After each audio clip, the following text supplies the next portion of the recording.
네, MBC 100분 토론에서 마련한 민주통합당 당대표 경선 토론 지금부터 시작하겠습니다. 본격적인 토론에 들어가기에 앞서서 먼저 오늘 토론의 진행 방식 간략하게 후보분들께 소개해 드리겠습니다. 오늘 토론은 후보들의 모두 발언을 시작으로 해서 사회적 공통 질문에 대한 1분 답변 시간, 또 주요 정책과 현안에 대한 후보자들의 생각을 알아볼 수 있는 제 의견은 이렇습니다 순서가 마련이 되어 있습니다. 이후에 5분 청문회 그리고 사회자 개별 질문과 마무리 발언 순서로 진행이 되겠습니다. 물론 각 토론의 규칙과 진행 방법은 코너가 진행될 때마다 사회자가 다시 한번 고지를 해드리겠습니다. 한 말씀 더 고지 말씀드리겠습니다. 오늘 토론은 민주통합당 전당대회 경선관리위원회와의 합의에 따라서 후보분들의 자리 또 토론 순서 모두를 사전 추첨에 의해서 정했다라는 말씀 전해드리겠습니다. 많이 좀 피곤하시고 긴장되시죠? 연일 경선이 치열하게 진행되고 있어서 늦은 시각에 힘드시겠습니다만 오늘 편안한 가운데 그러나 치열하게 토론에 임해 주시길 희망하겠습니다. 그러면 예고해드린 것처럼 먼저 각 후보들의 모두 발언을 진행하도록 하겠습니다. 당권에 도전하는 이유도 좋고 또는 각자의 목표와 비전을 1분 안에 담아주시면 되겠습니다. 앞에 각 후보별로 지금 타이머가 놓여 있습니다. 정확하게 시각을 엄수해 주시면 감사하겠습니다. 그러면 사전에 약속된 순서에 따라서 모두 발언은 기호 6번 강기정 후보부터 시작합니다. 제가 이야기하는 강한 민주당 자강론 12월 대통령 선거 이길 우리 민주당만 있다 이렇게 저는 주장하고 싶습니다. 여러분,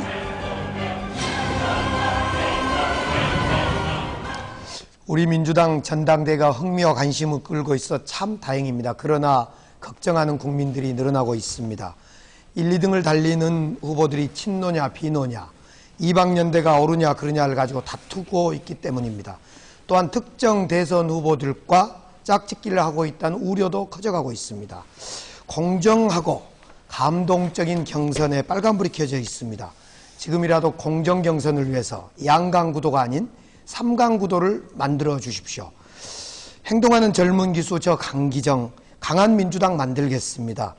민주당의 대선 후보 감동적인 경선 치러내겠습니다. 감사합니다.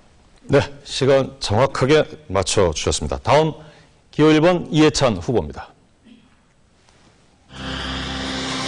힘있는 민주당으로 반드시 정권교체를 이룩하겠습니다. 첫째 정권교체, 둘째 정권교체, 셋째 정권교체.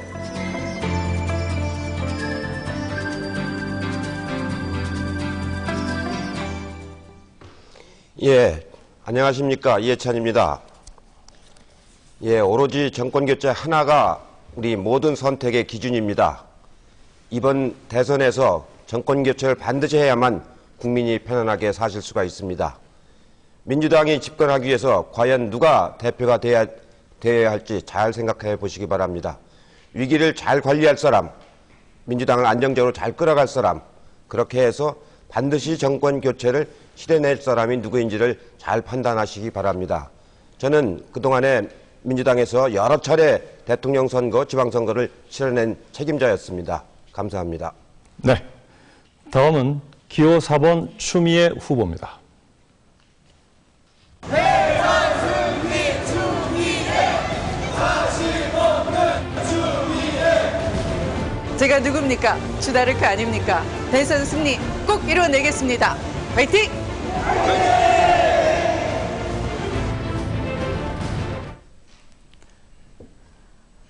존경하는 시청자 여러분, 사랑하는 애당동지 그리고 대의원 여러분, 추미애입니다.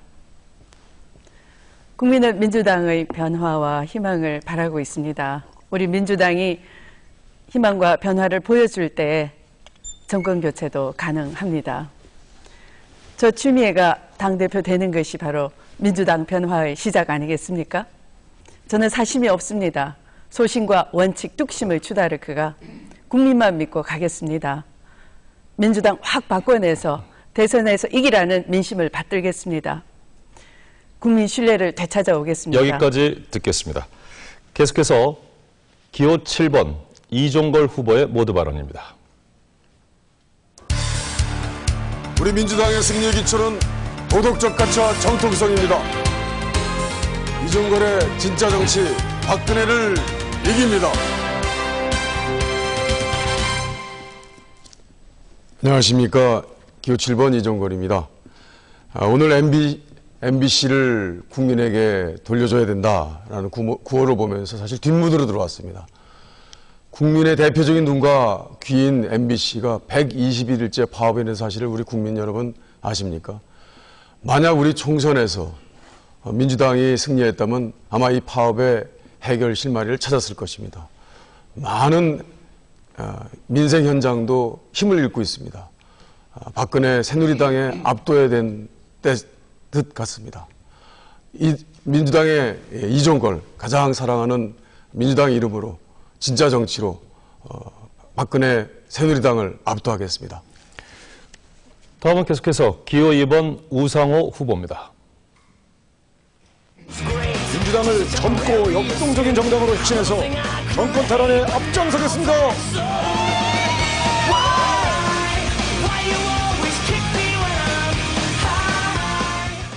존경하는 국민 여러분, 힘드시죠? 죄송합니다. 반성합니다. 민주당 지금 이대로는 안 됩니다. 전당대회가 구시대 정치로 물들고 있습니다. 계파 정치, 대선 주자의 대리인 정치가 바로 그것입니다. 분열의 골도 깊어지고 있습니다.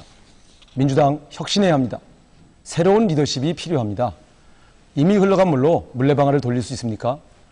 다투고 짝짓기 하는 구시대 리더십으로 대선 승리할 수 있습니까?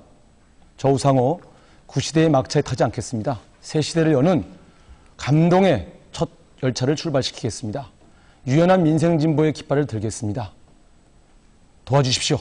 대선 승리 정권 교체로 보답하겠습니다. 감사합니다. 네, 다음은 계속해서 기호 8번입니다. 문용식 후보입니다.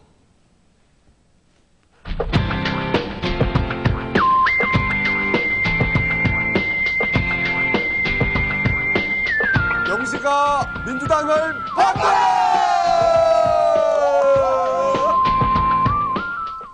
예, 영시가 민주당을 바꿔라!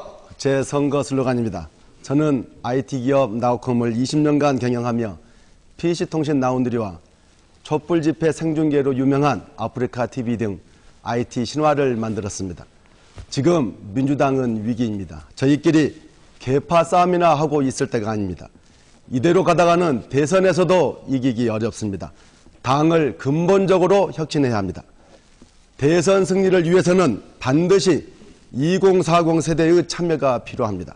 제가 민주당을 인터넷으로, SNS로, 모바일로 2040 세대와 소통하는 현대적인 당으로 만들겠습니다. 고맙습니다. 여기까지 듣겠습니다. 다음은 계속해서 기호 3번 김한길 후보의 모두 발언입니다. 총선 패배에서 대선 승리로 건너가는 다리가 되겠습니다. 기호 3번 김한길이가 세 번째 대선 승리로 가는 다리가 되겠습니다. 이번 경선에서 제 성적이 좋은 건 조금 기쁜 일이고요. 우리 민주당이 다시 국민들의 관심을 받게 된 건 많이 기쁜 일입니다. 이번 경선의 역동성과 이변이 우리 민주당의 살아 숨쉬는 정당이라는 것을 보여준 건 얼마나 다행스러운 일인지 모릅니다. 대안부재론, 대세론 같은 오만과 독선은 통하지 않았습니다. 겸손하게 국민과 당원의 목소리에 귀를 기울이는 자세가 단숨에 대세론을 무너뜨렸습니다. 유권자인 시민의 용서숨 치는 힘은 박근혜 새누리당의 오만과 독선도 반드시 12월 대선에서 심판해 줄 겁니다. 네, 다음은 기호 5번 조정식 후보입니다. 저 조정식은 강한 대통령을 만들기 위해서 대통령 후보 결선 투표전 의무를 여러분께 제안할 거예요. 힘을 주십시오, 여러분. 네, 민주당 혁신의 기수 조정식입니다. 저는 대학 시절 민주화 운동에 헌신했고 노동 현장에서 4년간 프레스공으로 일했습니다. 삶의 현장에서 세상을 바꾸고자 노력해온 서민 486 정치인입니다. 지금 민주당은 총선 패배에 대한 반성과 혁신이 필요합니다. 젊고 역동적이며 국민의 삶을 바꾸는 리더십으로 민주당을 바꿔야 합니다. 참신하고 새로운 인물이 당의 얼굴이 되어야 합니다. 저 조정식이 민주당의 이미지를 역동적으로 바꾸고 강한 대통령 후보를 만들겠습니다. 그렇게 해서 정권 교체하겠습니다. 기호 5번 저 조정식에게 힘을 고맙습니다. 주십시오. 여기까지 듣겠습니다. 이 모두 발언을 시간을 지켜주십사 말씀, 좀 엄수해달라는 말씀을 드려서 부담을 느끼셨겠습니다만 대체적으로 준비하신 내용은 다 말씀해 주신 걸로 알고요. 최선을 다해서 모두 발언해 주신 점 감사의 말씀드립니다. 다음 순서는 앞서 예고해드린 것처럼 사회자가 던지는 공통 질문에 대한 후보분들의 1분 내 답변 시간을 갖도록 하겠습니다. 되도록이면 다른 후보와 좀 차별될 수 있는 의견 개진을 해주시길 희망하겠습니다. 1분의 시간을 드립니다만 이 1분은 한 번에 쓰실 수도 있고 또 나눠서 쓰실 수도 있습니다. 먼저 그러면 사회자 공통 질문부터 드리겠습니다.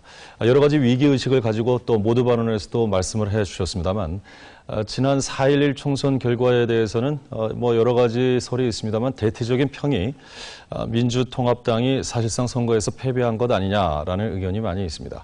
이 패배의 원인과 관련해서는 공천에서 좀 문제가 있었지 않았느냐 이런 이야기도 있었고요. 또 야권 연대를 함으로 해서 지나친 낙관론이 부른 패배다 이런 이야기도 있었습니다. 앞서서 뭐 후보분들 가운데서도 민주당 이대로는 안 된다 또는 대선도 어렵다 이런 말씀을 하셨습니다만 지금 벌써 통합진보당 사태와 관련해서 야권 연대 균열 조짐도 좀 보이고 있고요. 뾰족한 또 지지도가 상당히 높은 야권 후보가 아직 등장하지 않고 있다는 핸디캡도 갖고 있습니다. 어찌됐건 당대표가 되시면 차기 대선 관리를 하셔야 될 입장이기 때문에 대선 승리를 위한 필승 카드랄까요? 전략이 반드시 있으실 거라고 봅니다. 여기서 사회자의 공통 질문 드립니다. 이번 대선에 내가 당대표라면 이러이러한 필승 전략으로 대선 승리를 이끌겠다. 이것이 여러분께 드리는 질문입니다. 사전 추첨 역시 했습니다. 순서에 따라서 기호 1번 이해찬 후보부터 기회 드리겠습니다.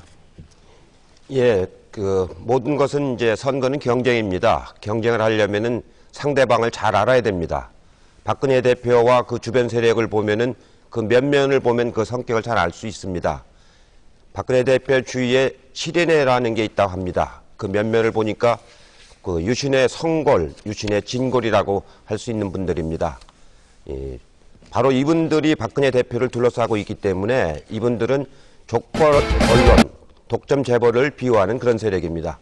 이제 우리 민주통합당은 이 사람들과 대비되는 그 2040 청장년 세대를 대변하는 그런 선거를 치러야 합니다. 이분들은 지금 많이 시달리고 있습니다. 아이들 교육 문제, 보육 문제, 일자리 문제로 많이 시달리고 있는 삶의 현장을 직접 방문해서 그 아픔을 느끼는 그런 민생 경선 투어를 해서 좋은 후보를 만들어내는 것이 매우 중요합니다. 네, 1분 다 쓰셨습니다. 다음 추미애 후보입니다. 예, 대선 승리를 위한 필승 카드는 결국 민주당입니다. 민주당만 잘하면 됩니다. 지난 총선에서도 국민들은 사실 민주당에게 과반 의석을 줄 준비를 하고 있었죠. 그런데 민주당이 못했기 때문에 패배한 겁니다. 민주당이 잘해야 하는 것입니다. 민주당이 우선 첫째로 계파를 뛰어넘어야 합니다. 하나가 돼야 합니다. 두 번째로는 국민이 바라는 정책과 노선을 확고하게 해야 됩니다. 좌우 이렇게 흔들리면 안 됩니다. 이것을 해낼 수 있는 당대표를 이번 전당대회에 뽑아야 합니다. 이것을 해내기 위해서는 당대표가 사심이 없는 결단력 갖춘, 지도력 갖춘 대표여야 합니다. 네, 여기까지 쓰신 거죠? 이정걸 후보께 기회 드립니다. 예, 우선 민주당 스스로가 강하고 공정해져야 합니다. 강하고 공정해지면 우리 내부의 후보도 경쟁력을 갖추고 외부의 강력한 후보도 민주당의 매력을 느끼게 됩니다. 강하고 공정해지려면 첫 번째 인적 쇄신을 해야 된다고 생각합니다. 우리 국민들이 오케이 할 때까지 계속 쇄신해야 합니다. 그래서 식상한 사람들 바꾸고 국민들이 바라는 마음으로 우리 민주당을 이끌어갈 수 있도록 해야 됩니다. 그리고 두 번째로는 진짜 정치를 해야 됩니다. 우문현답이라는 게 있지 않습니까? 우리의 문제를 현장에서 답을 찾는다가 바로 우문현답이 진짜 정치라고 생각합니다. 진짜 정치를 통해서 민주당의 끊임없는 쇄신 그리고 거대한 권력 앞에 쫄지 않는 민주당이 국민에게 신뢰받을 때 국민들은 다시 민주당을 찾고 대선 승리할 수 있다고 생각합니다. 네, 우상호 후보. 민주당은 통합에 주력하다가 혁신을 소홀히 했습니다. 민주당을 혁신해야 됩니다. 첫째, 정책을 혁신해야 됩니다. 민생정당으로서 국민의 삶을 보살피는 정당으로서의 면모를 일신해야 됩니다. 둘째, 인적 혁신을 해야 됩니다. 국민들이 좋아하는 사람, 정책 능력 있는 사람으로 당을 채워야 합니다. 셋째, 새로운 에너지가 모일 수 있도록 정당 혁신을 해야 됩니다. 또한 이렇게 민주당이 국민을 위해서 국민의 삶을 보살피는 정당이라고 보여줄 수 있는 그러한 3대 혁신을 한 이후에 대선판의 역동성을 키워야 됩니다. 기존에 있는 문재인, 손학규, 정세균, 정동영 같은 훌륭한 주자와 함께 김두관, 김부겸, 박영선, 이인영 같은 젊은 지도자들을 대거 경선에 참여시켜서 경선판의 역동성을 키워야 합니다. 박근혜 대표가 높은 지지율을 갖고 안정판을 갖고 있습니다. 이 대선판의 역동성을 키우는 것이야말로 대선 승리의 바로미터다. 박근혜 대표의 판을 흔드는 정치가 진행되어야 한다. 저는 이렇게 주장합니다. 네, 문영식 후보께 기회 드립니다. 예, 쉽게 말씀드리겠습니다. 대선 승리의 필승 카드는 투표율을 높이는 겁니다. 무엇보다도 개혁적인 2040 세대의 투표율을 5% 이상 끌어올리면 저희는 반드시 이깁니다. 지금 대선 승리를 위한 당의 근본적인 혁신 없이 친노냐 비노냐 이것만 가지고 피터지게 싸우고 있습니다. 승리의 관건은 친노도 아니고 비노도 아닙니다. 핵심은 국민의 마음을 얻어서 투표율을 높이는 겁니다. 이를 위해서 민주당은 변화해야 합니다. 승리의 핵심은 참여하는 진보 개혁적인 2040 세대의 지지입니다. 이들과 소통하기 위해서 민주당이 온 오프가 결합된 현대적인 당으로 탈바꿈해야 됩니다. 제가 인터넷으로, SNS로 그리고 모바일로 2040 세대와 소통하는 민주당을 만들겠습니다. 이를 통해서 2040 세대의 투표율을 5% 이상 끌어올려서 기필코 대선 승리를 이루겠습니다. 네, 다음은 김한길 후보께 기회 드립니다. 예, 무엇보다 먼저 수권 정당의 위상을 회복해야 합니다. 우리가 가슴에 달고 있는 친노, 비노, 친호남 이렇게 쓰인 명찰은 다 떼어버리고 하나의 명찰, 대선 승리라는 명찰을 달고 한 뜻으로 뭉쳐야 한다고 생각합니다. 한편으로는 공정하고 역동적인 대선 후보 경선을 치러야 합니다. 공정성을 의심받는 경선 관리는 모든 것을 망칠 우려가 있습니다. 당내 주자들의 경쟁력이 어디까지 극대화될 수 있는지에 따라서 야권 후보 단일화를 정하는 시기와 형식들을 다양하게 검토할 수가 있다고 생각합니다. 제가 당대표가 된다면 즉시 대권 주자 원탁회의를 구성하겠습니다. 대선 후보 경선 규칙도 위원회를 만들어서 지금부터 시간이 없기 때문에 검토해야 한다고 생각합니다. 네, 다음은 조정식 후보입니다. 네, 대선 승리를 위해서는 첫째, 당의 얼굴을 바꿔야 됩니다. 국민의 마음을 사로잡는 것은 정치공학적 기술이나 기획력이 아닙니다.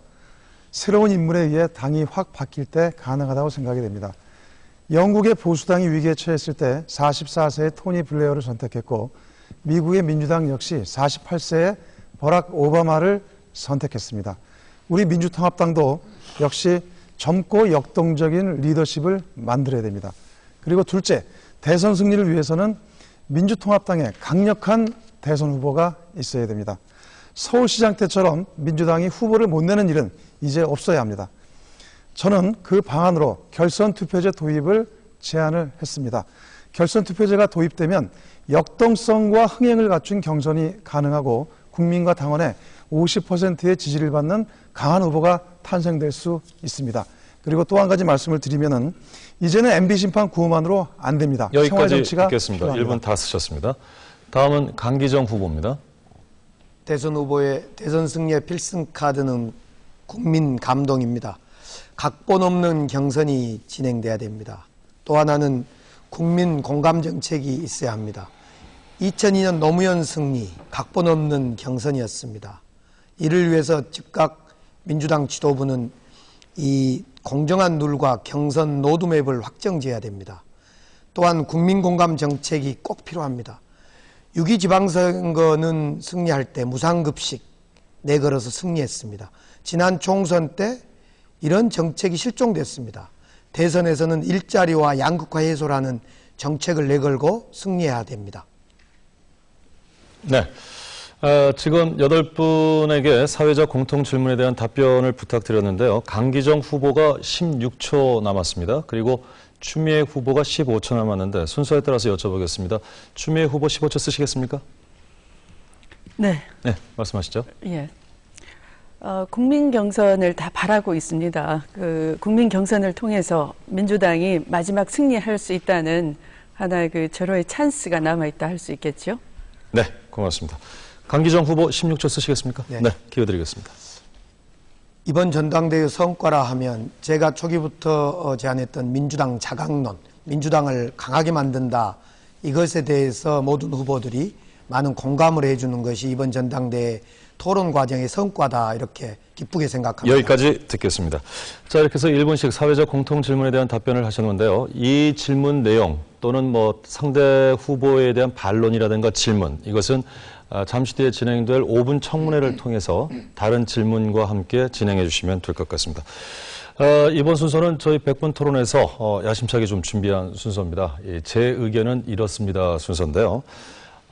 우리 민주통합당은 이 대선 물론 관리도 당대표가 하게 되겠습니다만 제1야당으로서도 여당과 정부를 또 견제해야 하고요. 또 주요 정책을 이끌어야 할 그야말로 막중한 책임을 지고 있는 자리입니다. 따라서 민주통합당 호를 이끌게 될 새로운 당대표의 정치적 소신과 정책에 대한 입장은 상당히 국민들께서 관심을 갖고 지켜보고 있는 대목입니다.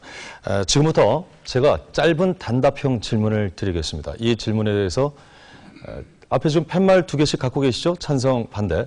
찬성과 반대로 의견을 표현해 주시면 되겠습니다. 정말 애매한 질문에 대한 답변은 무효나 중립을 들어주실 수도 있겠습니다만 아마도 제 생각에 많은 유권자 여러분들께서는 여러분의 명쾌한 답을 기대하지 않을까. 압력은 아닙니다만 찬성 반대로 표현해 주시리라고 믿습니다. 방법은 제 질문에 대해서 찬성 반대 들어주십시오, 내려주십시오 구호에 맞춰서 해 주시겠습니다. 그리고 사전에 고지를 해드렸습니다만 특정 상황에 따라서는 제가 특정 후보에게 짧은 질문과 답변을 드릴 수도 있겠습니다. 단 8분 모두에게 기회를 드리는 것은 아니라는 점 양해해 주시길 바라겠습니다. 그러면 긴장 너무 하지 마시고요. 첫 번째 질문부터 드리겠습니다. 팻말 한 번씩 좀 확인을 해 주시고요. 들어주십시오 하면 바로 들어주시기 바랍니다. 첫 번째 질문입니다. 오늘 모두 발언을 위해서 굉장히 공들여서 많은 분들에게 깊은 인상을 줄 수 있는 영상을 15초씩 만드셨는데 이것에 대한 질문부터 드리겠습니다. 오늘 모두 발언 영상은 내 영상이 최고였다. 대박이다. 맞다고 생각하시면 찬성, 아니면 반대를 들어주시면 되겠습니다. 들어주십시오. 네, 상당히 갈등을 하고 지금 들어주셨는데 6분은 내 영상이 제일 좋다라고 말씀을 하셨고요. 이종걸 후보와 우상호 후보만 아니다라고 이야기를 하셨습니다. 일단 팻말 내려도 좋으시겠습니다. 이건 몸풀기로 연습으로 했습니다만 그래도 한번 여쭤보고 지나가겠습니다. 우상호 후보는 그러면 어느 분 영상이 제일 좋으시던가요? 역시 이 방송 전문가라고 할 수 있는 우리 김한길 후보의 영상은 거의 CF 수준이 아니었나 좀 부러웠습니다. 예. 그러시군요. 김한길 후보는 동의하십니까? 그렇지 않습니다. 예. 예. 더 잘할 수 있었습니다. 예. 더 잘할 수 있었습니다. 그러시군요. 이종걸 후보는 본인 영상에 좀 불만이 있으신가요? 예, 저도 잘했다고 생각은 하는데 우상호 후보가 너무 욕심이 많은 것 같습니다. 우상호 후보가 제일 멋있었다고 생각합니다. 그렇습니까? 제일 역동적인 알겠습니다. 함께. 이건 그렇게 깊이 드릴 질문은 아니었습니다. 예. 이렇게 진행이 된다는 점만 고지를 해드리겠습니다. 그러면 지금부터 본격적인 질문에 들어가도록 하겠습니다. 잘 들으시고 확실하게 찬성 반대 의견을 표현해 주시면 되겠습니다. 앞서도 잠깐 이야기를 드렸습니다만 지난 4.11 총선에서 민주통합당이 사실상 패배한 것은 여러 가지 원인 가운데 지나친 좌클릭으로 인해서 중도층의 표심이 이탈한 것이다라는 분석이 있습니다. 이 견해에 찬성하시면 찬성을, 아니면 반대를 들어주시면 되겠습니다. 팻말 들어주십시오.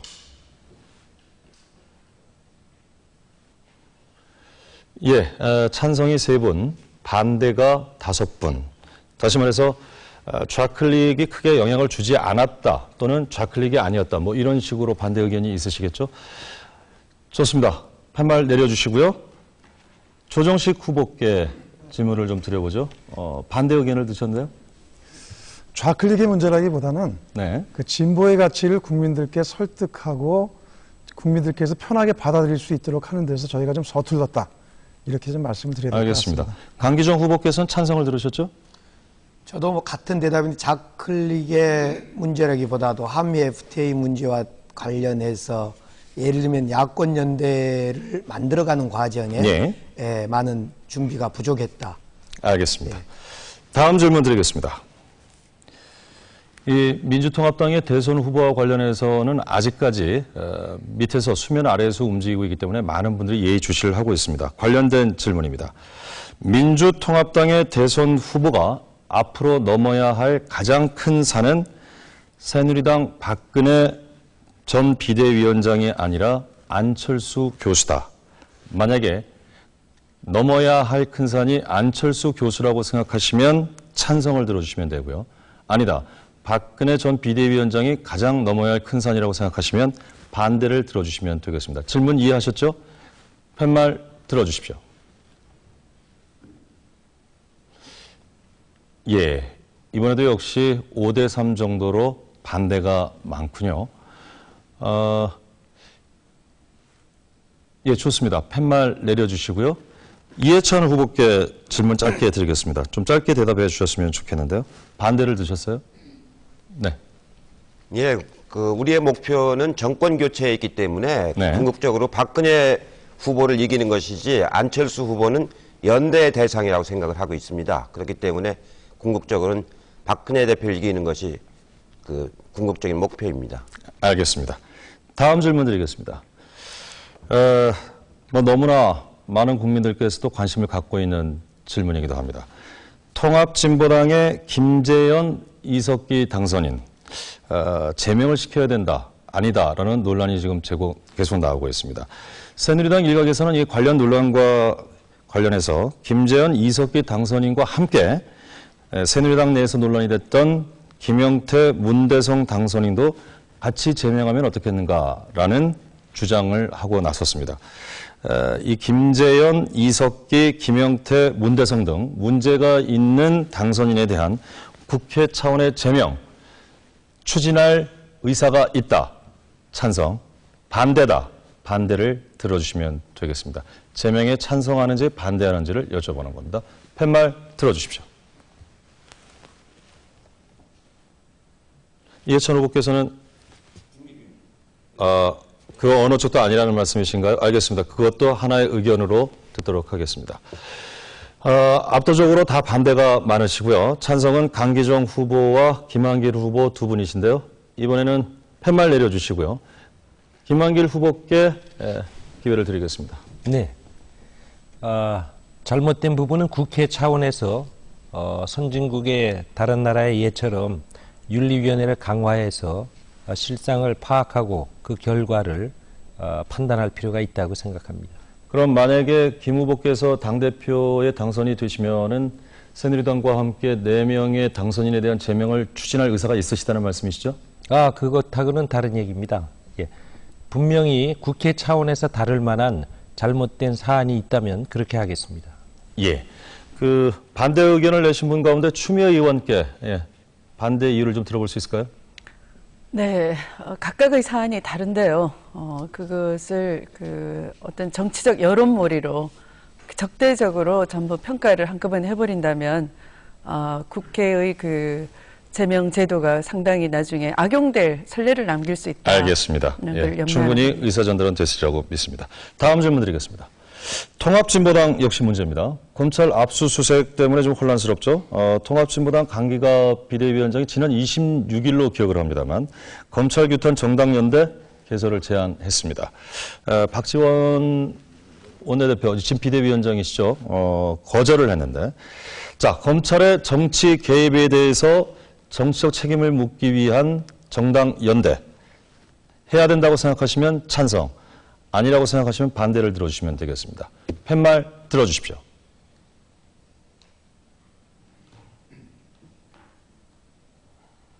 네, 아주 일목요연하게 판단하실 수 있겠습니다.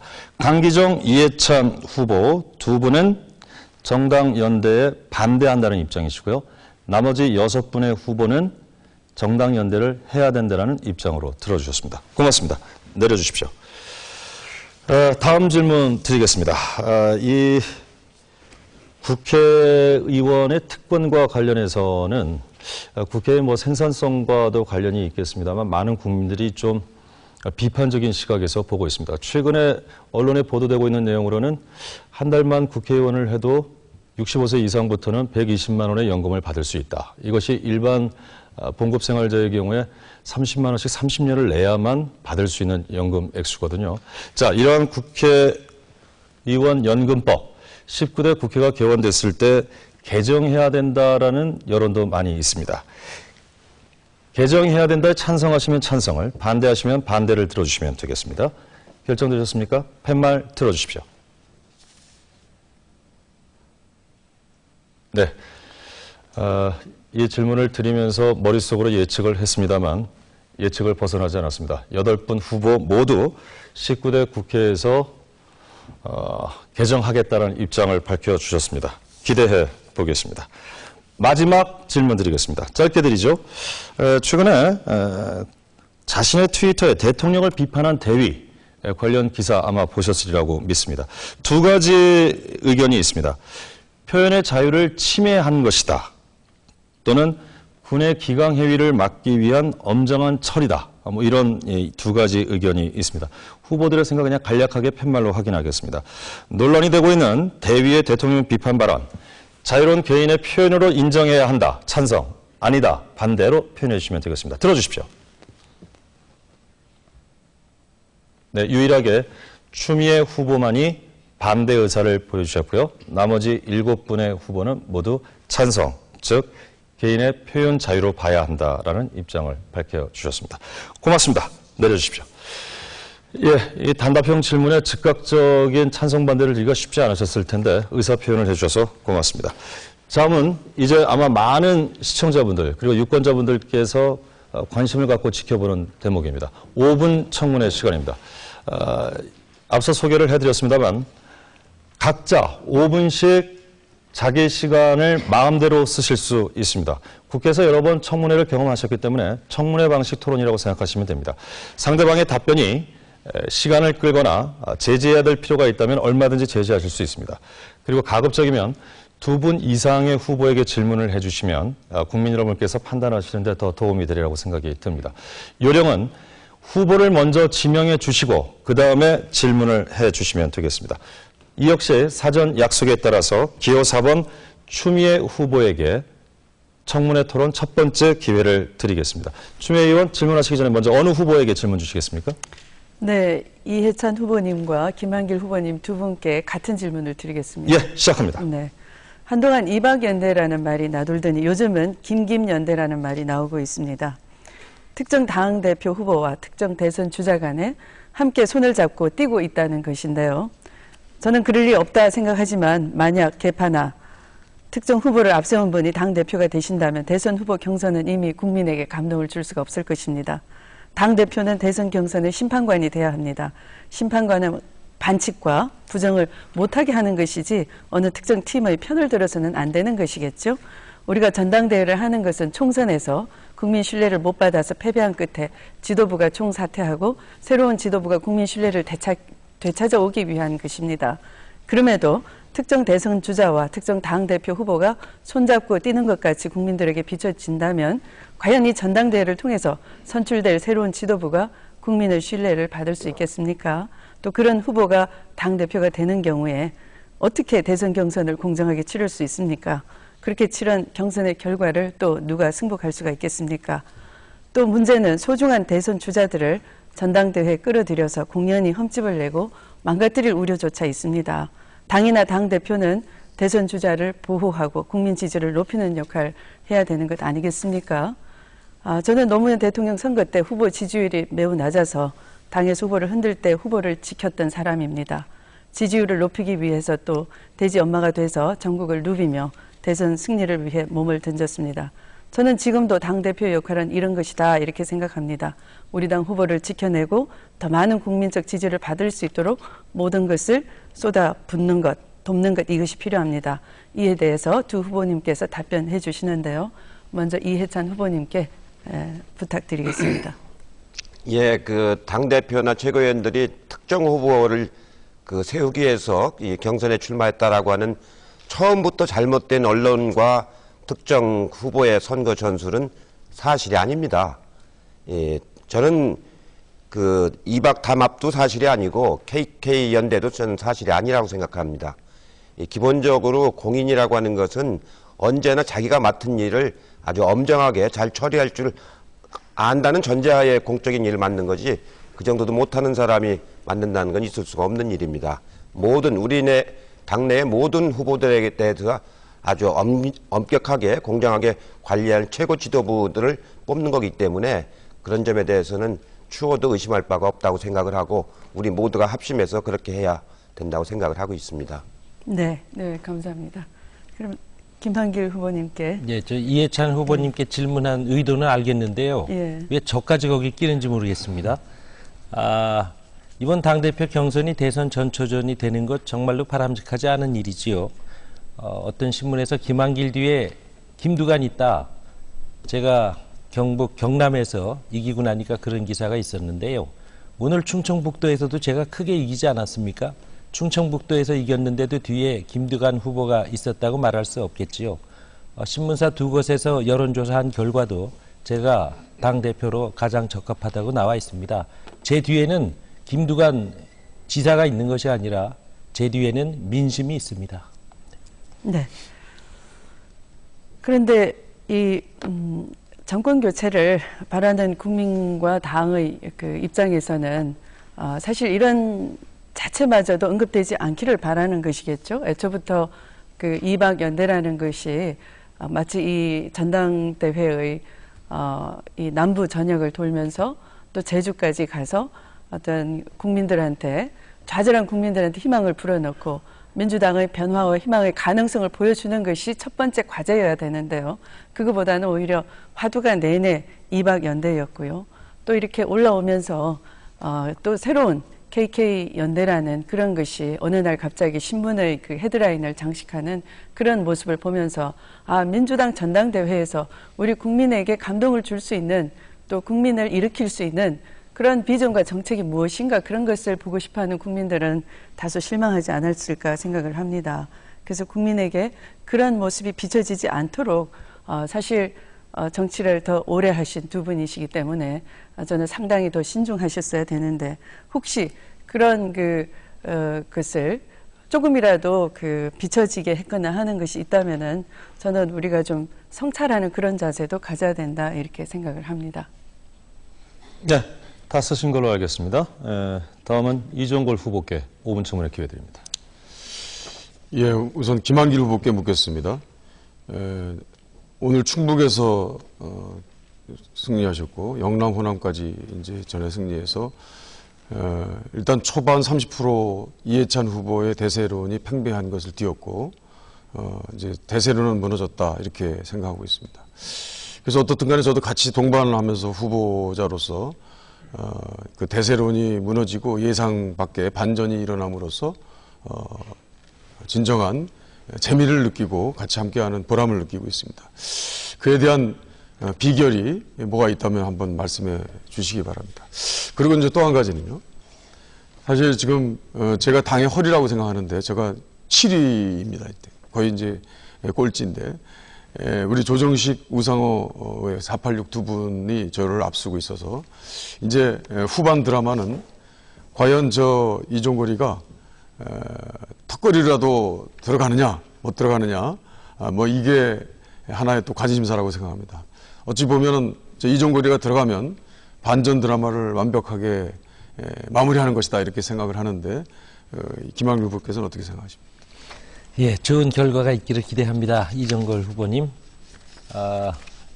제게 좋은 성적이 있는 이유, 말씀하기 민망하지만 제가 아마도 계파 정치로부터 자유로운 입장에 있기 때문에 그 점을 높이 사시는 것 같고요.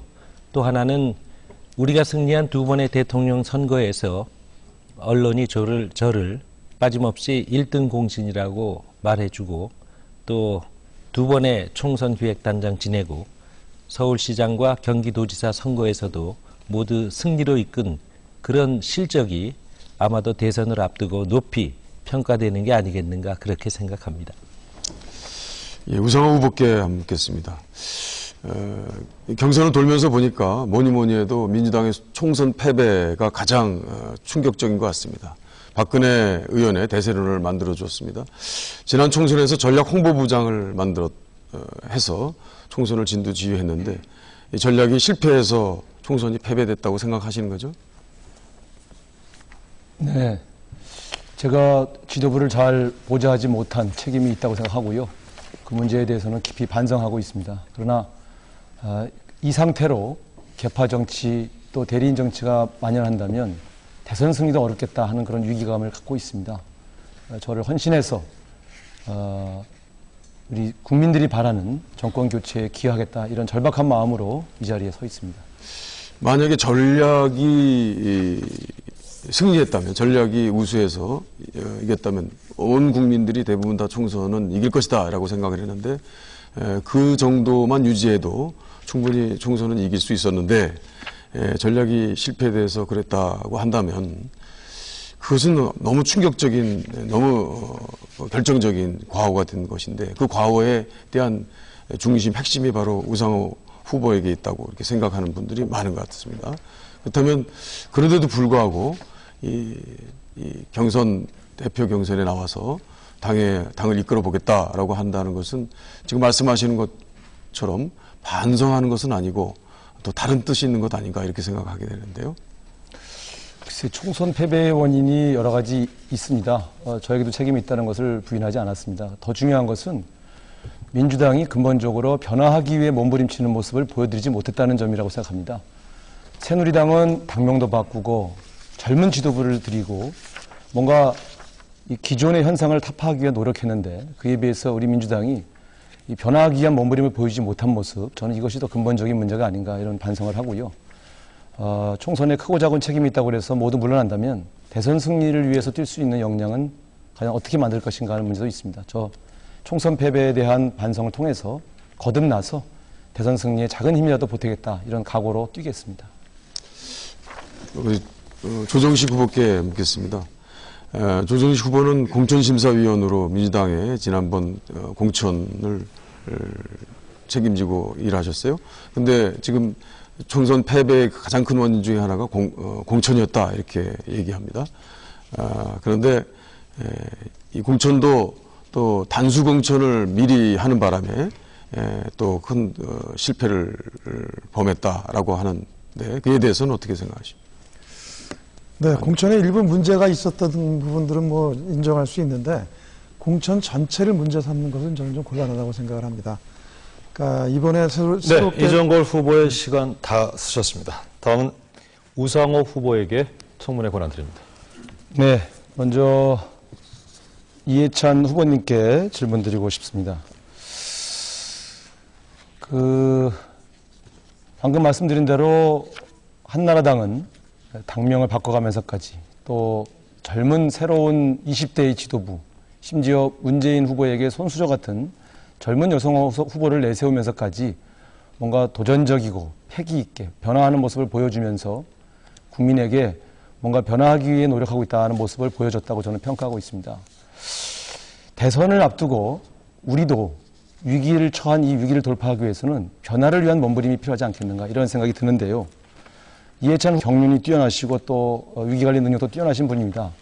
그러나 위기를 돌파하기 위한 변화의 상징으로는 좀 약하지 않은가. 오히려 본인이 꼭 대표로 나오셨어야 했는가, 오히려 좀 새로운 얼굴을 앞장 세우고 본인이 뒤에서 돕는 그런 새로운 발상으로 할 수는 없었던가 하는 그런 질문을 좀 드리고 싶습니다.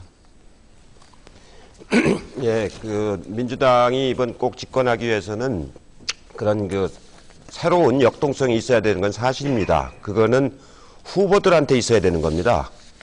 실제로 이번 총선이 민주당이 실패한 큰 원인 중에 하나는 선거 때 다가오는 여러 가지 위기를 제대로 관리 못하고 신속하게 대응하지 못하는 미숙성 때문에 생긴 요인이 아주 큽니다.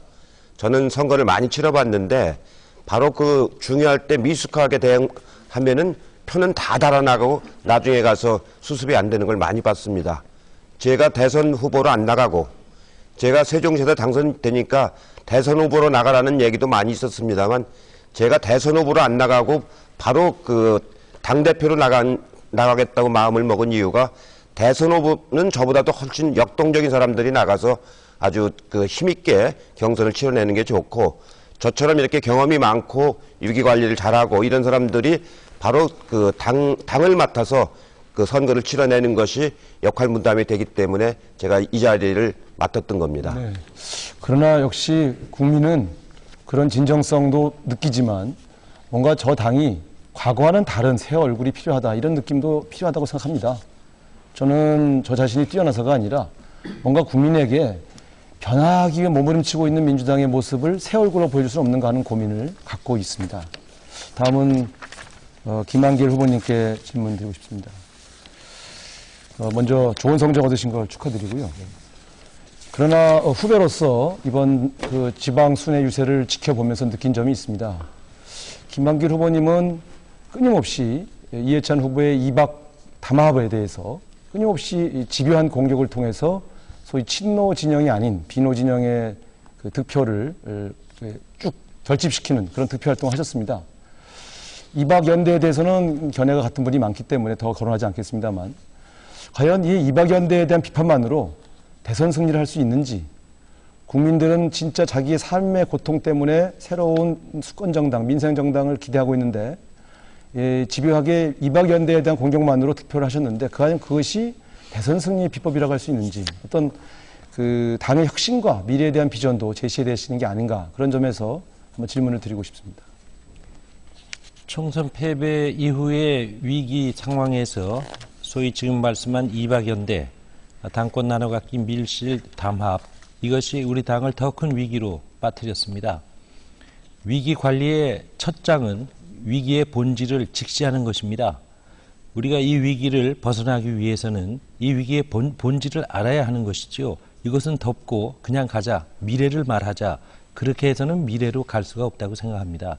제게 비전과 대선 승리의 전략이 없다, 그렇게 말씀하지는 마시기 바랍니다. 제게도 있지요. 그러나 우리가 한 지역에서 경선할 때 발언 시간이 7분씩밖에 주어지지 않았지 않습니까? 그 시간 동안 개별 정책 토론하고 있기가 저에게는 너무나 급한 일이었습니다. 우리가 잘못된 것 인정해야 다음 단계로 우리의 발전이 있다고 생각했기 때문에 네. 그 점을 끊임없이 지적했던 것입니다. 네. 물론 저는 잘못된 연대에 대한 비판은 적절했다고 봅니다. 그러나 국민이 듣고 싶은 것은 이미 이박 연대는 충분히 문제점을 들었다고 생각합니다. 향후 남은 유세와 전당대회에서는 어떻게 우리 당의 노선과 정책을 바로 세울 것인지, 어떤 정책으로 국민들의 감동을 얻어낼 것인지, 저는 이런 정책들을 내놓으면서 국민들에게 다가갔을 때 비로소 민주당의 전당대회가 생산적으로 변하고 있다고 하는 그러한 인식을 받을 것 같습니다. 앞으로 전당대회가 그런 건강한 토론의 장이 되기를 기대합니다.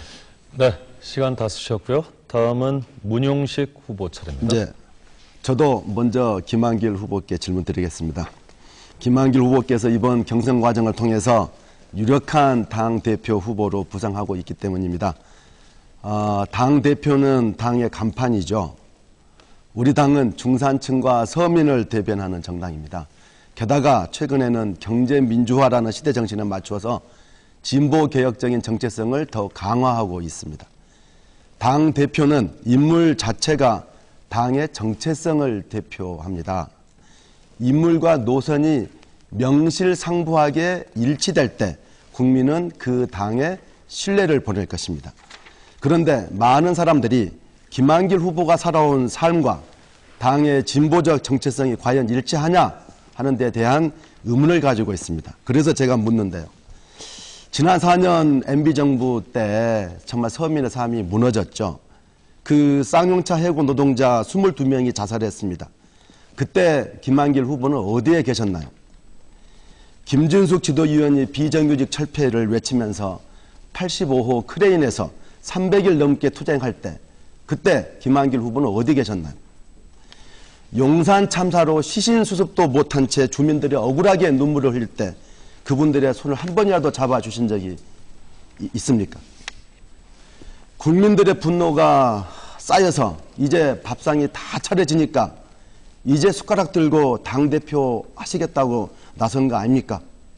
국민들이 아플 때 함께하지 못한 김한길 후보님이 국민들에게 어떤 희망을 주실 수 있을지 저는 궁금합니다. 후보님의 말씀 듣겠습니다. 아주 아픈 질문이시네요. 제가 우선 살아온 삶을 말씀드리면 저는 민주화와 반독재 투쟁에 온몸을 바쳤던 아버지 때문에 저도 그 어려운 분들의 삶이 결코 낯설지 않은 그런 삶을 살아왔습니다. 저는 4년 전에 MB에게 정권 뺏긴 데 대해서 책임을 느끼고 불출마 선언한 이후에 운둔했습니다. 자기 성찰과 자기 반성의 시간을 가졌습니다. 그럴 때 지금 말씀하신 예를 든 분들 곁에 있어드리지 못한 것 사실입니다. 그러나 그분들이 처한 상황에 대한 안타까움과 분노를 사귀면서 나름대로 그 해법에 대해서 고민한 것은 사실입니다. 간단하게 줄여서 말씀드리면 그 해법 가운데 가장 큰 것은 역시 정권 교체입니다. 네, 거기까지 듣겠습니다. 두 번째로 조정식 후보께 묻겠습니다. 저희 총선 참패 공천 잘못이 크다 이런 얘기 많죠. 그런데 조정식 후보는 총선에서 공천심사위원으로 활동을 했습니다. 어찌 보면 총선 패배에 책임이 있죠. 그런데 경선 과정이나 TV 토론 과정을 보면 마치 총선 패배와 직접적인 관계는 없다는 듯하게 비판만 하고 있습니다. 선후배 단수공천으로 선거판을 486 전대협 동의회로 만들었다. 이런 소리가 나오지 않습니까? 그리고 강원도 전패했죠. 그 좋던 강원도 분위기가 이광재 전 지사가 자기 사람 심는다고 문제 많은 이화영까지 단수공천 준 거 아닙니까? 그래서 선거 망친 거 아니겠습니까? 책임 있는 정치인이라면 이런 지난 과거에 대해서 반성부터 절절하게 해야 된다고 생각을 합니다. 그래서 공천심사 과정의 문제점을 백서로 내거나 혹은 감사보고서를 제출할 그런 의향은 없으신지 묻겠습니다. 네, 역시 저도 제가 총선 때 공천심사위원을 했던 입장에서 이 당에 그동안 있었던 공천심사에 있어서의 몇 가지 문제점과 개선해야 될 요소, 그리고 우리 민주당이 지난번 총선 패배에 대해서 어떤 요인들이 있었는가에 대한 그런 백서가 필요하다고 전적으로 공감을 하고 있습니다. 저 역시 마찬가지로 지금 총선이 2달이 지났는데 총선 평가서에 대해서 당에서 아직까지 나오지 못한 거에 대해서 상당히 유감스럽게 생각을 하고, 다음번에 새 지도부가 꾸려지게 되면 이에 대해서 우리가 보다 집중적인 논의와 성찰이 필요하겠다, 이렇게 생각을 공감한다는 말씀을 드리고요. 네. 총선 공천과 관계에서는 그런 말씀을 좀 드리고 싶습니다. 그러니까 공천에 일부 문제가 있었고 또 공천 심사에 또는 그런 점이 있었다는 부분들에 대해서는 유감스럽다는 말씀을 드립니다. 네, 거기까지 듣겠습니다. 네. 제 질문에 공감을 표시해 주셔서 감사하고요. 새 지도부가 만들어지면 공천의 문제점을 이렇게 말로만 할 것이 아니라 백서와 감사 보고서로서 명명백백하게 여기까지 진행하겠습니다. 다음은 계속해서 김한길 후보 순서입니다. 예, 이해찬 후보님께 묻습니다. 조금 전에 우상호 후보께서 이제 그 얘기 그만하자 하시는데, 제가 지적하는 문제에 대한 정확한 답변 없이 우리 당이 위기에서 벗어나기가 어렵다, 저는 그렇게 생각하고 있습니다. 저는 요즘에 우리 당의 친노 정치를 보면서 노무현 정신을 다시 생각합니다. 노무현 그분은 반칙 없는 정정당당한 정치하자고 했는데 밀실에서 당권 나누는 반칙 정치하고 노무현 그분은 지역주의 극복하자고 했는데 원내대표는 호남이, 당대표는 충청도가 이런 정치하고 노무현 그분은 권위주의 이것 하나 깨겠다고 온몸 던져 싸웠는데 패권적 계파주의 정치로 우리 당의 국회의원들과 대의원 당원들을 줄 세우게 하는 정치하고 이런 정치에 대해서 이해찬 후보는 아직도 잘못됐다고 생각하지 않으십니까? 제가 이 질문을 똑같은 질문을 여러 번 드렸습니다. 그러나 한 번 더 제대로 답변해 주시지 않았기 때문에 다시 묻습니다. 오늘은 제대로 된 대답을 듣고 싶습니다. 예, 김한길 의원님 그 정도 했으면 그동안에 아주 잘 써먹었습니다. 이제 그만하세요. 그만하시고 그 우상호 의원님이 그런 얘기보다는 미래 발전적인 얘기 하자고 아까 제안을 하시지 않습니까? 예, 그에 대해서는 그 진정성을 가지고 우리가 원내대표는 경험 있는 사람이 박지원 대표가 하고 이 선거는 원체 위기관리가 필요한 거기 때문에 경험이 많은 제가 하는 역할을 분담하자고 한 것이지 여기에 무슨 먹잇감이 있습니까? 이게 무슨 권력입니까? 그런 게 아니라는 걸 누누이 말씀을 드렸고 다만 그 절차상 그것을 공론화해서 그 충분히 할 시간이 없었기 때문에 하지 못했다는 점에 대해서는 이미 사과를 드렸습니다. 예, 다시 묻습니다. 잠깐만요. 30초 드렸는데 잘못됐다고 생각하지 않으십니까? 그 절차의 하자는 있지만 그 취지라든가 진위가 잘못된 것은 아니라는 것을 여러 차례 말씀을 드렸습니다. 그 정도 하셨으면 좋습니다. 많이 활용하신 겁니다. 이제 그만하세요. 이제 그만 써먹으세요. 이런 말씀을 안 하시는 게 좋겠습니다. 상당히 잘못된 일이거든요. 예, 좋습니다. 새 당대표의 가장 큰 임무는 공정한 대선 후보 경선 관리일 것입니다. 만약 공정성을 의심받는 대표가 경선을 관리한다면 국민의 관심을 모으는 것이 쉽지 않을 것입니다. 모바일 참여자 30만 명쯤 모으는 것도 결코 쉬운 일이 아니겠죠. 이번 대선에서 우리가 약 1200만 명 정도의 표를 얻으면 승리할 것으로 보는데 저는 우리 경선에 그 4분의 1 수준인 약 300만 명의 모바일 참여를 목표로 하고 있습니다. 나비의 날개짓이 태풍을 불러온다는 나비 이론이라는 게 있죠. 저는 경선 과정에서 300만 명쯤의 노란 나비가 날면 12월의 태풍, 대선 승리를 불러올 수 있다고 생각합니다. 경선의 역동성을 살릴 수 있는 아이디어 같은 게 있다면 소개해 주십시오. 이것은 문영식 후보에게 묻기로 했는데 제가 앞에 말씀을 안 드렸네요. 죄송합니다. 예, 저희는 경선에서 지난 1월 달 민주통합당 지도부 선출을 할 때 모바일 국민참여 경선을 한국 정당 사상 최초로 시행한 경험이 있습니다. 그때 무려 80만의 시민 참여가 이루어졌습니다. 대단한 힘이죠. 모바일 혁명, 스마트 혁명이라고 했습니다. 그 힘으로 민주통합당의 당 지지율이 10% 올랐습니다. 민주당 사상 처음으로 한나라당을 역전해서 지지율 1위를 했습니다. 저희한테는 이런 소중한 경험이 있죠. 그래서 당대표 경선보다 훨씬 더 국민들의 관심이 큰 대선 후보 경선에서는 김만길 후보께서 300만 명 정도의 선거인단 말씀을 하셨는데 저는 한 500만 명 정도의 선거인단을 참여시킬 수 있다. 이 지금의 국민의 관심사로는 거기까지 끌어올릴 수 있다. 이렇게 생각을 하고요. 그걸 끌어올리기 위해서 새로운 미디어를 대폭 활용을 해야 된다. 대표적으로 저희가 공중파에서 이렇게 시간 제한을 가지고 방송 토론을 합니다만 인터넷 생방송을 통해서 끝장 토론, 정책에 관한 거, 정치적인 거, 각종 현안에 관한 끝장 토론을 통해서 국민들한테 충분하게 알 권리가 주고 그것을 모바일과 SNS로 통해서 투표할 수 있도록 해주고 참여할 수 있도록 여기까지 듣겠습니다. 시간 다 쓰셨고요. 사회자는 이 5분 청문회에서는 전혀 개입하지 않습니다. 다만 다시 한번 규칙을 말씀드리면 질문할 후보를 먼저 호명해 주시고 질문을 해 주시길 부탁드리겠습니다. 다음은 계속해서 조정식 후보께 기회 드립니다. 네, 이해찬 후보와 김한길 후보 두 분께 질문을 하겠습니다.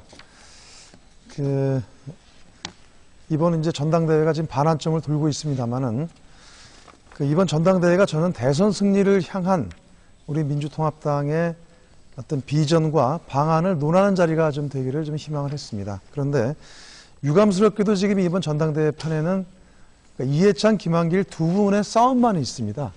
그래서 앞으로 전대 후에 또 당이 어떻게 될까라는 데서 좀 걱정이 들기는 합니다. 이 대선 승리와 관계된 결선 투표제에 대해서 제가 좀 질의를 드려보겠습니다. 12월 대통령 선거에서 민주당이 승리하는 길은 저는 이 대선 후보 경선 과정에서 국민의 관심과 드라마를 만드는 것이 가장 중요하다. 저는 그렇게 생각을 합니다. 우리 당에 지금 많은 훌륭한 대선 후보감들이 있지만은 아직은 국민적 기대감에 미치지 못하고 있는 것이 아주 냉정한 현실입니다. 그래서 저는 그런 점에서 이번 당대표 경선에서 민주당의 강한 후보를 만들기 위한 대선 후보 결선 투표제를 도입하자라고 제가 제안을 했습니다. 그러니까 당내 경선 결과 1등 후보가 과반수 지지를 획득하지 못하면 1위와 2위 후보가 다시 결선 투표를 하자. 이제 그런 얘기입니다. 그리고 이 방식은 1971년도에 김대중 후보가 김영삼 후보를 이기는 이변을 연출하면서 40대 기수론에 등장했던 그런 방식입니다. 그래서 후보 경선에 역동성과 흥행성을 만들고 대선 국면의 주도권을 민주당이 가질 수 있도록 하는 아마 그런 방식이 되지 않을까 생각을 합니다. 그래서 저는 이번에 민주당이 대선에 이기기 위해서는 1971년에 김대중을 만들어낸 결선 투표제와 그리고 2001년 노무현을 만들어낸 국민 참여 경선이 복합된 2012년판 민주당 대선 후보 경선을 만들어내야 된다. 그리고 이에 대해서 강기정 후보께서는 지난번에 찬성 입장을 밝히신 바가 있는데 지금 이에 대한 이해찬, 김한길 두 분의 의견은 어떠신지 먼저 이해찬 후보 답변해 주시기 바랍니다. 예, 조정식 후보께서 일관되게 이 점을 쭉 강조하신 점은 높이 평가를 합니다. 실제로 정치라고 하는 것은 과반수를 못 얻으면 정치적인 정당성을 못 얻죠. 그렇기 때문에 결선 투표를 통해 가지고 정치적인 정당성을 높여가는 과정을 만드는 것이 오히려 더 최후의 당선자에게 힘을 모아주는 그런 기능을 하는 것입니다. 그렇기 때문에 결선 투표가 갖고 있는 정치적인 의미는 굉장히 중요합니다.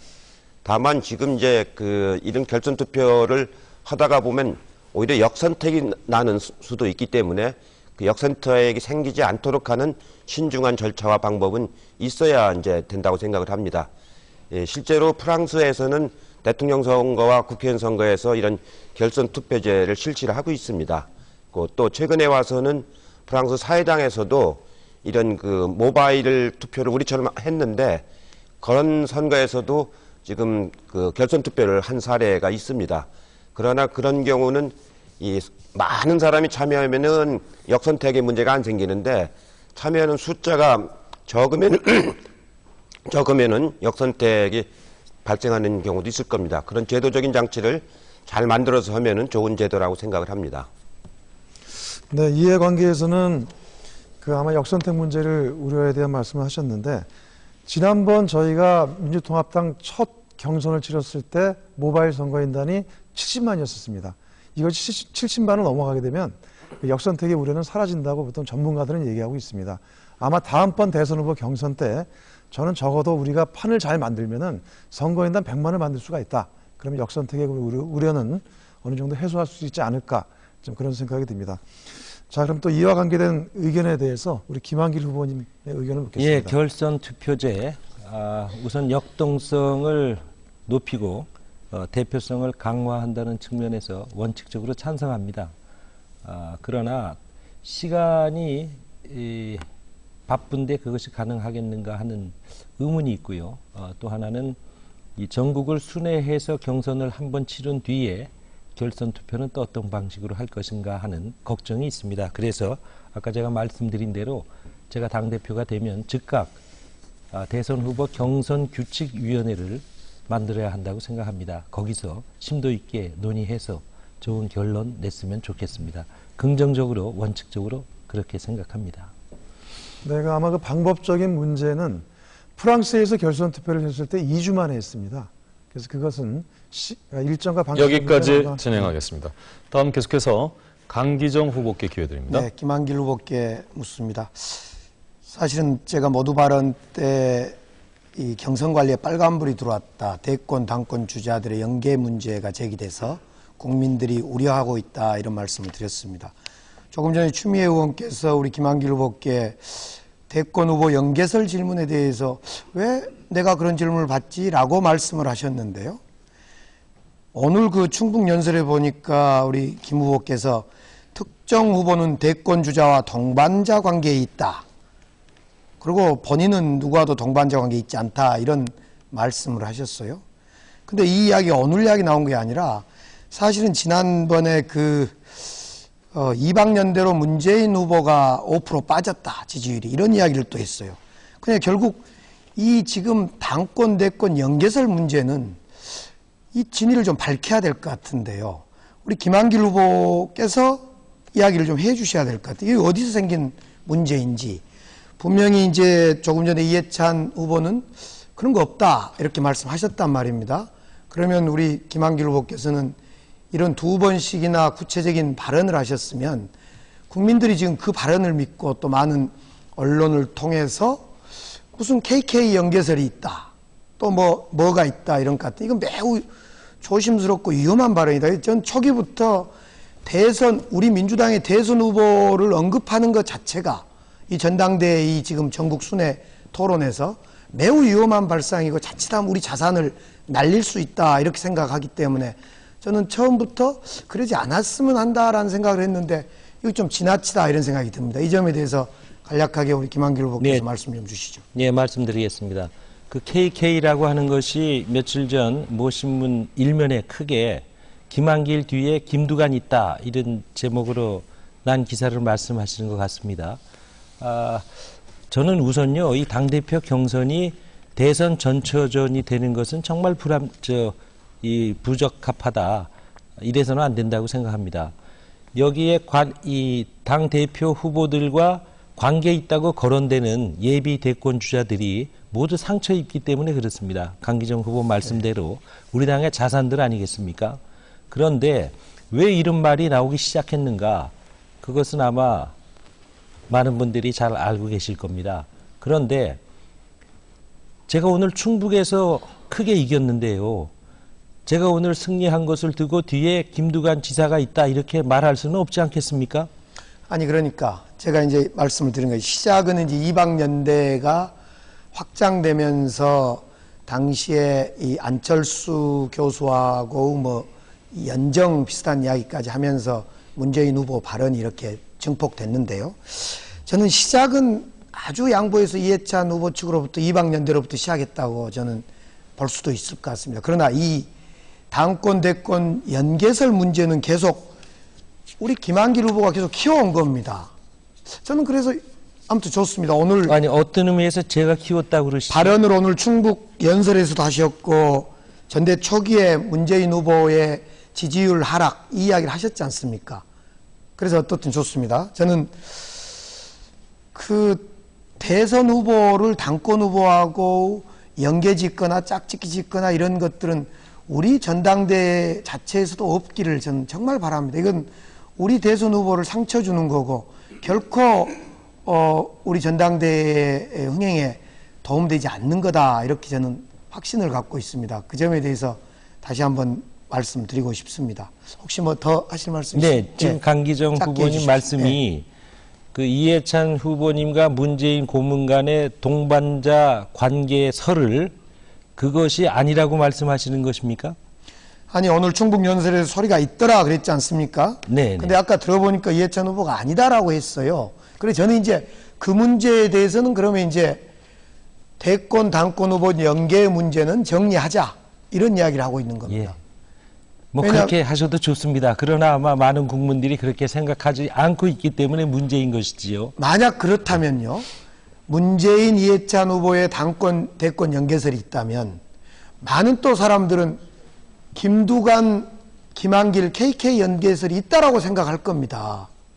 그게 있지도 않는 억울하시잖아요. 우리 김한길 아니 제가 말씀드리잖아요. 충청북도에서의 승리를 뒤에 김두관 지사가 있었기 때문에 이겼다고 말할 수 있는 사람이 충북을 누가 이야기하면 있습니까? 충남을 이야기할 수도 있는데 그러니까 제가 드리고 싶은 이야기는 그런 이야기를 우리가 스스로 증폭해서 우리 재살 깎아 먹지 말자. 네, 여기까지입니다. 네. 시간 다 쓰셨고요. 마지막으로 이해찬 후보의 5분 청문회입니다.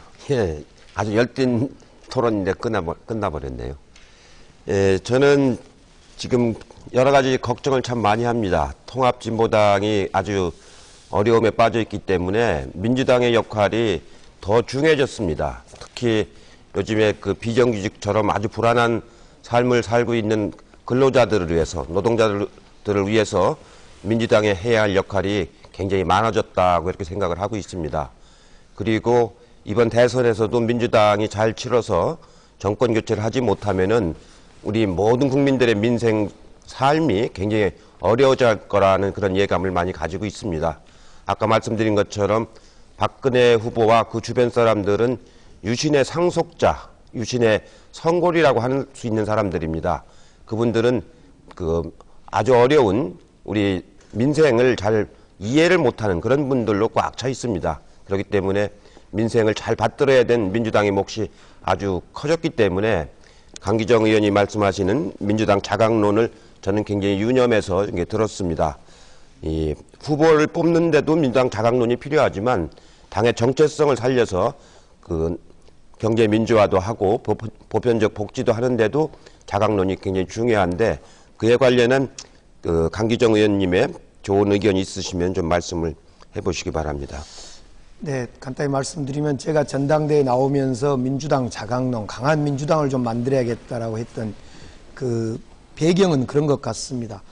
자꾸 우리 민주당이 좀 자신감 있게 서울시장 후보도 내고 또 민주당의 당원들의 자존심도 세워주고 그래야 되는데 그것보다도 자꾸 야권연대에 더 눈을 돌린 것 같고 또 이 안철수 교수로 대표되는 뭐 이번만이 아니고 과거에도 그랬습니다만 자꾸 밖에 있는 후보, 남의 떡을 커 보이게, 남의 손에 들려있는 떡이 커 보이는 듯한 이런 분위기, 문화가 자꾸 만들어져서 그럴 게 아니라 우리 민주당의 좀 문화를 자신있게 우리 당원의 권리가 존중되고 계파 불이익도 없이 좀 이렇게 공평무사한 민주당이 되면 좋겠다. 특히 우리 민주당 대선 후보도 자꾸 그냥 한 틀에서 통째로 민주당 후보 있고 다른 후보 밖에 있는 후보 뭐 야권 연대 후보 통으로 할 게 아니라 우리 민주당 후보를 올곧게 좀 키우고 뽑아보면 좋겠다. 이런 취지에서 민주당 자강론 말씀을 드렸습니다. 예, 그 정도 하시죠. 또 다른 분 질문을 드려야 되니까요. 김한길 의원님께 묻겠습니다. 예, 저는 뭐 정책적인 거를 물어보겠습니다. 김한길 대표께서 그 열린우리당 원내대표 하실 적에 이 사학법을 개정을 했습니다. 개정했는데 그때 신문에 많이 보도된 것처럼 그 당내에서 의견 절차를 거치지 않고 그 당시에 한나라당의 이재호 원내대표와 산상합의라고 해가지고 그 사학법 개정에 사학법을 그 재개정에 합의를 했죠. 그리고 나서 나중에 결과적으로 보면은 그 사학법이 잘못 개정돼가지고 여러 가지 그 문제를 겪고 있습니다. 요즘에 거리에 뛰쳐나오는 젊은이들이 반값 등록금을 외칩니다. 그 이유는 사학의 비리가 많고 사학이 경영을 그 잘못해가지고 그 주로 건물 쓰는 데나 돈을 많이 쓰다 보니까 학생들한테 부담을 많이 주게 되는 그런 운영을 하고 있는 데가 한두 군데가 아닙니다. 제가 교육부 장관 할 적에 그런 게 하도 많아서 개방형 이사를 도입하려고 이제 했던 겁니다. 그런데 박근혜 대표가 적극적으로 반대해가지고 결국 등원까지 거부하면서 그 재개정하는 것을 박근혜 대표가 끌어냈죠. 결국 김한길 대표가 박근혜 대표한테 그 문제에 관해서는 졌다고 볼 수 있습니다. 이 문제에 관해서 지금 생각은 어떠신지 말씀을 해주시기 바랍니다. 물어주셔서 고맙습니다. 상당히 잘못 알고 계시군요. 이재호 원내대표하고 산상회담 했던 것까지가 사실이고요. 산상회담의 결과는 사학법의 시읒자도 고칠 수 없다고 결론 낸 것입니다. 그래서 제가 원내대표 하는 동안에는 이 사학법을 전혀 손대지 않았습니다. 노무현 대통령께서 일부 사학법을 양보하고 주택관련법을 받아주면 어떠냐 하는 그 정도 제안을 하시죠. 하셨는데 제가 마무리 말씀을 해야 되니까요. 잠깐만요. 예, 잠깐만 시간이 아니 없으니까. 너무나 사실과 다른 것을 말씀하셨기 아닙니다. 때문에요. 그렇게 해서 제가 원내대표 하는 동안에는 사학법 사자도 고치지 않았다는 거. 재개정에 합의를 했단 말입니다. 사학법을 재개정에 아니 합의를 했기 사실과 다른 때문에 말씀 그렇게 하시면 어떡합니까? 재개정에 합의했다고 언론에 다 보도가 됐지 않습니까? 전혀 언론에 그렇게 보도되지 않았을걸요. 사실과 다른데요. 그렇게 보도가 됐습니다. 예, 여기까지 하겠습니다. 한참 뜨거워지고 있는데 시간 때문에 끊어야 돼서 저도 좀 안타깝습니다. 다음은 계속해서 사회자 개별 질문입니다. 역시 사전에 약속된 순서에 따라서 기호 7번 이정골 후보께 먼저 드릴 텐데요. 제가 후보 이름을 호명하는 순간부터 시간이 흐르기 시작합니다. 그래서 질문과 답변 포함해서 1분 안에 정리를 하도록 하겠습니다. 그러면 먼저 이정골 후보께 질문 드립니다. 작년 11월이었죠. 민주통합도 첫 전당대회 때도 출마를 하셨습니다. 당시에 15명 후보 중에 유일하게 한미 FTA 무효 또 폐기 발언하셨습니다. 지금도 그 입장이 유효하신지 이유는 무엇인지 답변 부탁드립니다. 그때 당시에도 무조건 폐기라기보다는 재협상을 통해서 우리 대한민국의 한미 FTA 입장을 알리고 그 재협상이 받아들이지 않는 경우에는 폐기도 불가피하다라고 주장한 것이 저희 전부입니다. 그 한미 FTA에 관해서는 ISD라든지 기타 레칫 방지 조약, 또 역진 방지 규정, 또 네거티브 리스트, 온갖 한국과 미국과의 교역과 관계에서 독소 조항이 많이 있습니다. 그 독소 조항을 어느 정도 완화해야만 한미 FTA 내용들을 서로 미국과 한국의 윈윈 방법으로 갈 수 있습니다. 고맙습니다. 다음은 우상호 후보에게 질문 드립니다. 대변인 7번 지내셨습니다. 논평 기억이 남는 게 많습니다만 통합진보당 사태를 바라보는 시각, 대변인이 아니라 당대표 후보로서 답변 부탁드립니다. 통합진보당이 현재 내부 문제를 가지고 국민에게 저렇게 심각한 우려를 자아내는 것은 온당치 못한 일입니다. 조속히 수습해서 혁신하는 모습을 보였을 때 진보의 참 가치가 훼손되지 않을 것이다. 저는 그렇게 주장하고요. 정말 지금의 사태는 심지어 야권연대까지 영향을 미칠 정도로 심각한 상황이라는 점을 좌시하지 않았으면 합니다. 그럼에도 불구하고 조속히 통합진보당이 이 문제를 해결해낸다면 야권 후보의 난립을 막기 위해서 함께 손을 잡아야 할 상대라고 하는 점은 유효하다. 이렇게 보고 있습니다. 통합진보당 각성하고 새로운 혁신의 길을 걷기를 다시 한번 촉구하고 싶습니다. 네. 다음은 문용식 후보께 질문 드립니다. 같은 IT 업계 사업가로서 안철수 교수와 굉장히 교분이 깊은 것으로 알고 있습니다만 CEO 안철수가 아닌 대선 주자로서의 안철수 평가 부탁드립니다. 예. 안철수 후보는 대한민국의 굉장히 소중한 자산이죠. 국민들이 무엇을 안철수 교수께 바라느냐, 따뜻한 경영자, 따뜻한 자본가, 능력이 있으면서도 사회 공동체에 대해서 책임질 줄 알고 고민할 줄 아는 그런 점에 대해서 굉장히 많이 공감을 하는 것 같습니다. 그래서 이런 안철수 교수가 가진 자산은 저희가 정권 교체를 하는 데 있어서 굉장히 큰 힘이 될 것이다. 특히 저희 진보 플러스 더해서 중도적인 영역을 개척해서 한나라당의 영역을 갈수록 좁혀나가는 우리의 지지 세력을 키워나가는데 결정적으로 도움이 된다 해서 안철수와 저희 민주당. 고맙습니다. 다음은 김한길 후보께 질문 드립니다. 지난 대선 패배 이후에 18대 총선 출마 거부하셨고요. 정치권에 다시 돌아오지 않을 생각을 갖고 있다. 이런 표현을 하신 바가 있습니다. 그런 말 한 적이 없고요. 불출마를 선언했을 뿐입니다. 네.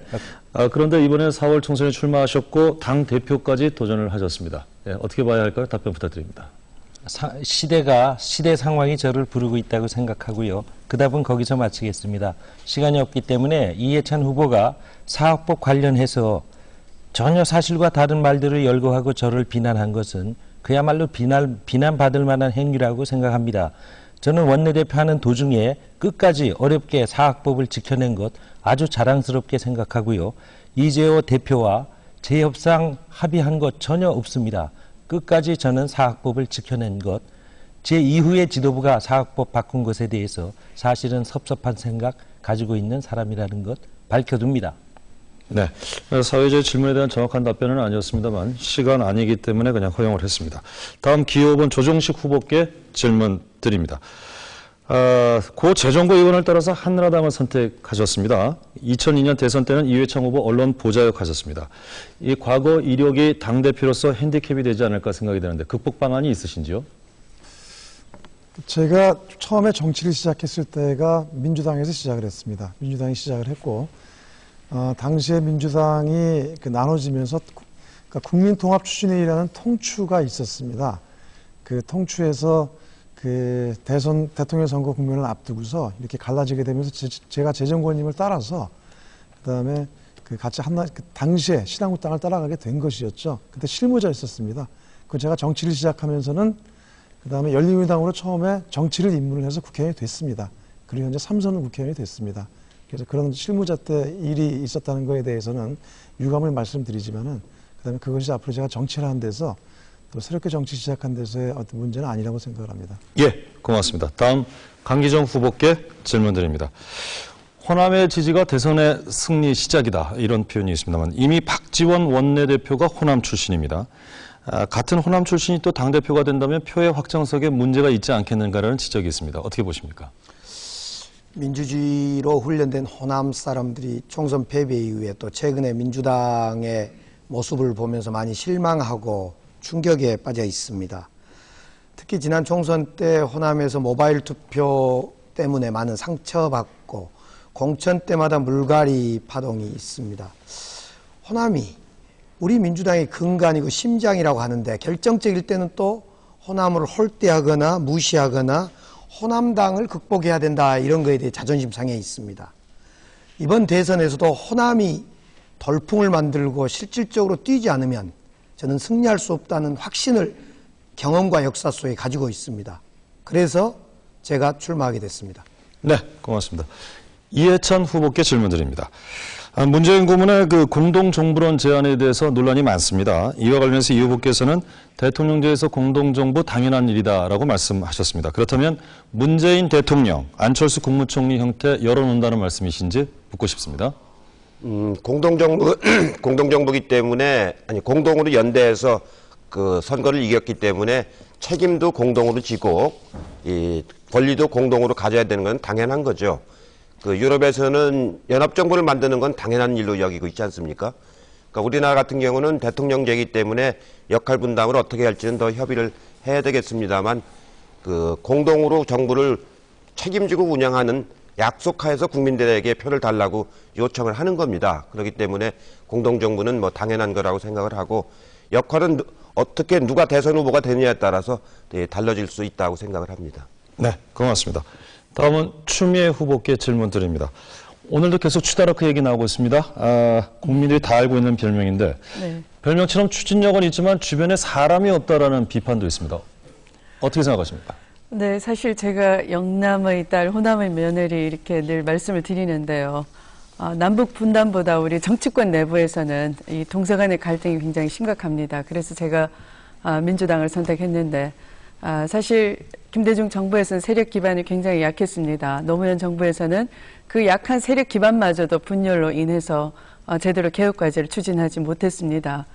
그러다 보니까 민주당을 지켰던 제 입장에서는 많은 분들이 저의 동지들이 열린우리당으로 떠나가면서 제가 저절로 그렇게 된 것이지 저의 어떤 포용력이나 또는 화합 이런 거와는 거리가 멀고 오히려 저는 화합하는 지도자를 지향하고 있고 또 그렇게 노력하고 있습니다.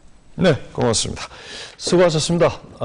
곤란한 질문일 텐데 성실한 답변 감사드리고요. 지금 팻말 앞에 계속 들고 계시죠? 그냥 넘어가긴 좀 그렇고 하나만 좀 확인하고 지나가도록 하겠습니다. 내가 당대표로 선출이 되면 새누리당 황우여 대표와 100분 토론에서 맞짱 토론을 할 의향이 있다. 찬성, 반대로 들어주시면 됩니다. 참고로 황우여 대표는 찬성을 발표하신 바가 있습니다. 팻말 들어주십시오. 네, 모두 찬성하셨고 이정걸 후보만 맞짱 토론에 반대하셨습니다. 알겠습니다. 이것으로 여러분의 의사는 표명된 것 같습니다. 이제 벌써 경선 토론 마무리 발언 시간이 됐습니다. 마무리 발언은 내가 당 대표가 되면 이러이러한 공약을 지키겠다, 이러이러한 것을 하겠다로 시작하시면 되고요. 공이 30초씩 시간 드리도록 하겠습니다. 사전 약속에 따라서 기호 2번 우상호 후보부터 시작합니다. 네, 제가 당대표가 되면 뽀로로 탈을 쓰고 여의도 공원에서 어린이들과 춤을 추겠습니다. 이 말은 그만큼 친근한 정당으로 민주당을 변화시키겠다는 뜻입니다. 정치가 거리감이 있으면 신뢰를 얻기 어렵습니다. 국민 속으로 다가가는 친근한 정당, 서민의 정당, 그런 민주당이 되었을 때 국민들이 마음을 열고 도와주실 것이라고 저는 확신합니다. 어린이들과 뽀로로 탈을 쓰고 춤을 추는 당대표, 상상만 해도 즐거운 정치 여기까지입니다. 다음 문용식 후보입니다. 예, 제가 당대표가 되면 반값 통신비를 당 정책으로 정하겠습니다. 지금 가구당 평균 통신비가 너무 비쌉니다. 식비에 이어 두 번째로 높습니다. 통신 기반 시설이 다 완비되어 있는 지금 이처럼 비쌀 이유가 하등이 없습니다. 반값 통신비로 학생, 청년 등 서민 경제의 부담을 획기적으로 덜어드리겠습니다. 약속합니다. 네, 다음 김한길 후보입니다.